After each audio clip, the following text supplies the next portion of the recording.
Hi, I'm Ivan Zoot. I am Clipper Guy, and this is men's haircutting from A to Zoot. We're going to be talking G. G is for guard skipping, what I call skip guard tapering. Probably one of the most popular technical concepts I ever share in live programming and right here on video on the web. Guard skipping is the technique that allows us to use our clipper and allows us to use snap-on attachment guides or guards to create true classic tapering.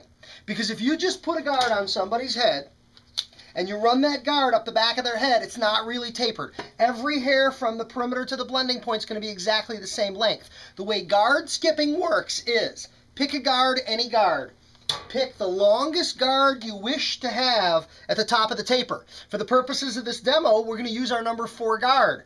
You're going to use your longest guard, in this case our number 4, and you're going to work up the head to the parietal ridge, the crest line, or the occipital area with that longest guard. Again, in this, using toe to heel cutting, in this scenario, it is our number 4. By rocking the guard from toe to heel, we create that subtle tapered transition. Now, here's the key. I used my 4, and we just put them on our Cool Care can to make them easy to see and use because they're magnetic. I used my 4. I'm going to skip my 3 and go to my 2. That's where it gets its name, skip guard tapering. I use my 4, I skip my 3, I go to my 2.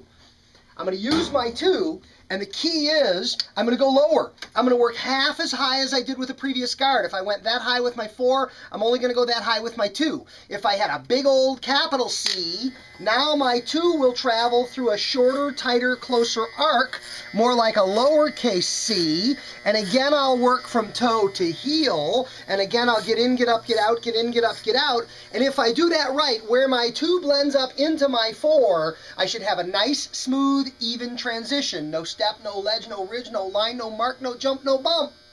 But what if it doesn't work? What if I use my 4 and I skip my 3 and I use my 2, and in between my 2 and my 4 I have some form of demarcation? Well, the beauty of it is then I can go back to my 3. I can go to the guard I skipped. The moral of the story is never use 2 neighboring or successive guards. Use one, skip one, use one, and go back to the one you skipped. If you didn't skip one, you're going to have to work hard with your adjustment lever to blend the transitions. But if you did skip one, you go to the guard you skipped, in this case my 3, and you simply address the transition area between the 2 and the 4.